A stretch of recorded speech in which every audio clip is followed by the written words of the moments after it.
We were having a sleepover at my house that Saturday night.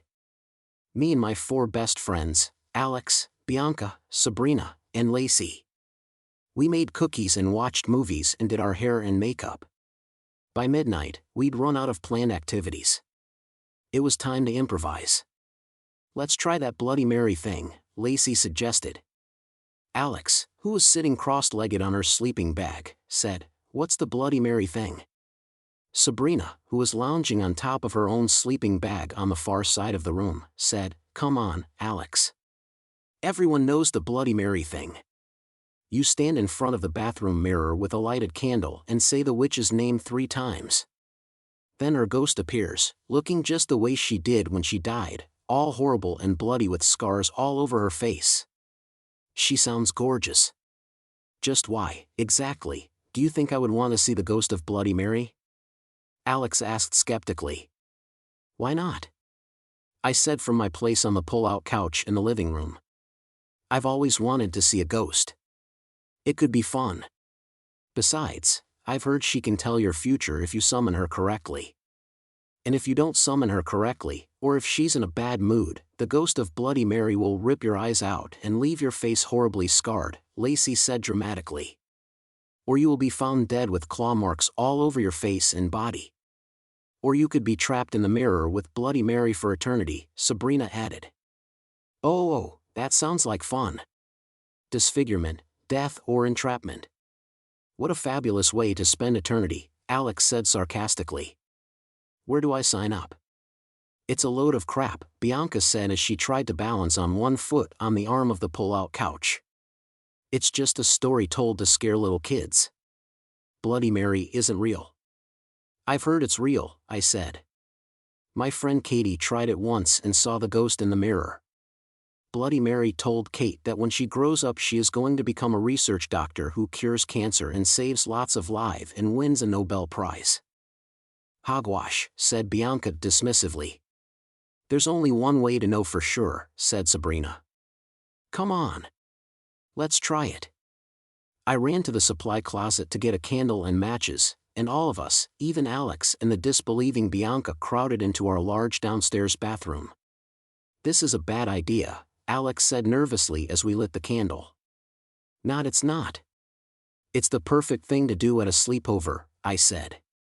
"Like telling ghost stories. Only this one might be true. Here, you hold the candle."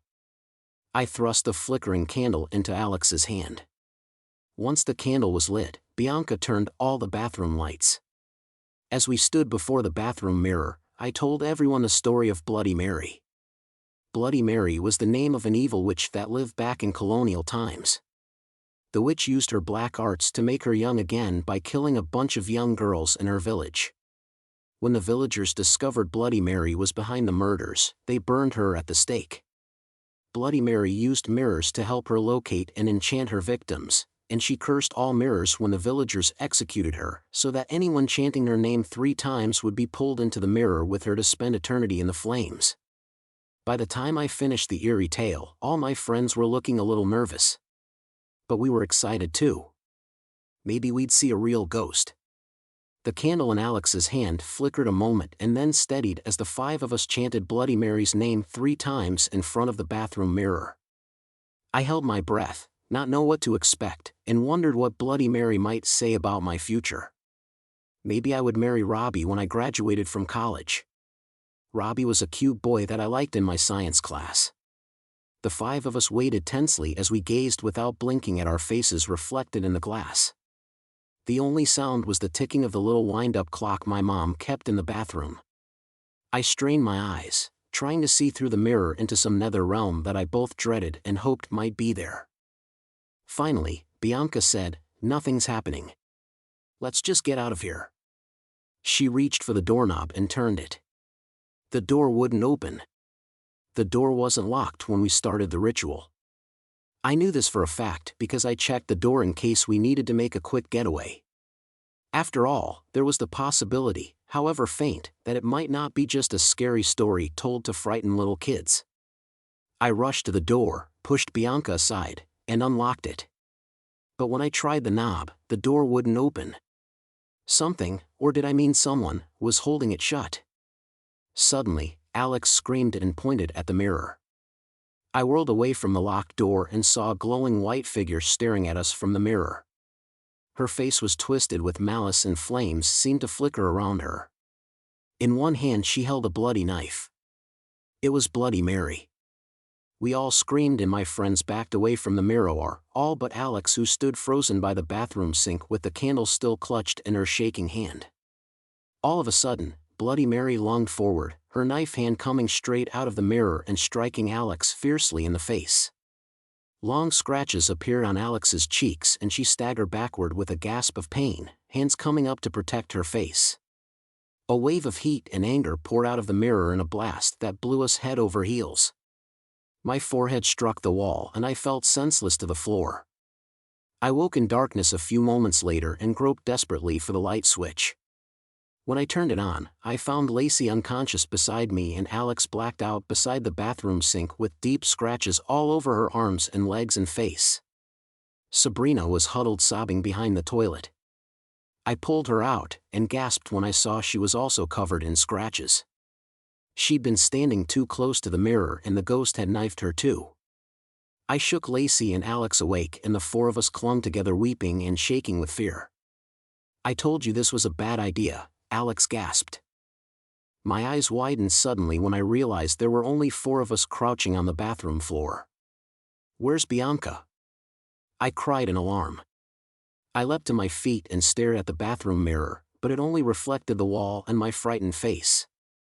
Oh dear Lord, what if Bianca was pulled into the mirror with Bloody Mary? Would we ever see her again? What would I tell her parents? "Try the door again," Alex gasped, lunging forward to grab the knob. It opened immediately. Apparently, the door was released from the lock spell as soon as Bloody Mary disappeared.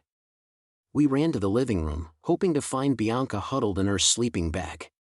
She wasn't there. We searched all over the downstairs for her. I was about ready to wake my parents and confess the whole stupid mess to them when Lacey gave a yell from the laundry room. Bianca was lying unconscious beside the washing machine with blood and scratches all over her face. The ghost had scratched a message deep into the flesh of her right forearm.